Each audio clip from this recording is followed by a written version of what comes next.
In case of emergency, paano natin tanggalin ang ating spare tire sa Toyota Vigo natin? So mayroon tayong trunk control. I-open lang natin yung trunk para mabuksan natin dito sa likod. Ito na yung ating rear cargo. Isabit natin to, i-lift natin yung rear cargo top cover para maluwang at mayroon tayong space sa pagtanggal ng ating spare tire. So dito sa loob, ito yung ating rear cargo cover sa ating spare tire. Okay, i-lift natin to pataas and para ma-expose sa atin tong ating spare tire. Ito na yung location at dito nakatago yung ating spare tire. So paano natin tanggalin ito? Mayroon itong lock. Gawin natin is to loosen the lock para matanggal natin itong ating spare tire.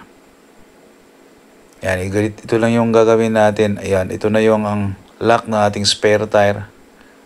Yan. So, madali lang siyang tanggalin. I-twist lang natin. Ayun, ito naman. Paano natin i-pull out? Yan.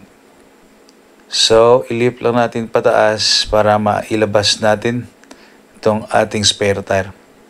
Then, be sure na ang ating spare tire ay mayroong tamang tire pressure. So, kung in case sa nakailangan natin for emergency, tama yung pressure ng ating spare tire. So, karaniwan kasi, nahayaan natin, napabayaan natin ito, kulang sa hangin. So, kailangan tama yung tire pressure nito. So, paano natin ibalik? Balik natin ito sa dati niyang location. Meron itong paglalagyan. Ilapat lang natin. Ayan. So, ito na yun. Nabalik na natin yung ating spare tire. Tapos, ibalik naman natin ang ating lock sa ating spare tire. So, ito ang gagawin natin in case na kailangan natin yung spare tire natin.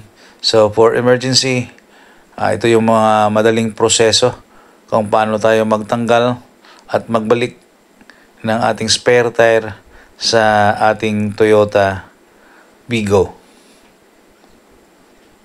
So, sana itong ating kaunting pag-share ng ideya ay makakatulong sa inyo, lalong-lalo na sa mga newbie, sa baguhan. Dito natin makita ang location ng ating spare tire.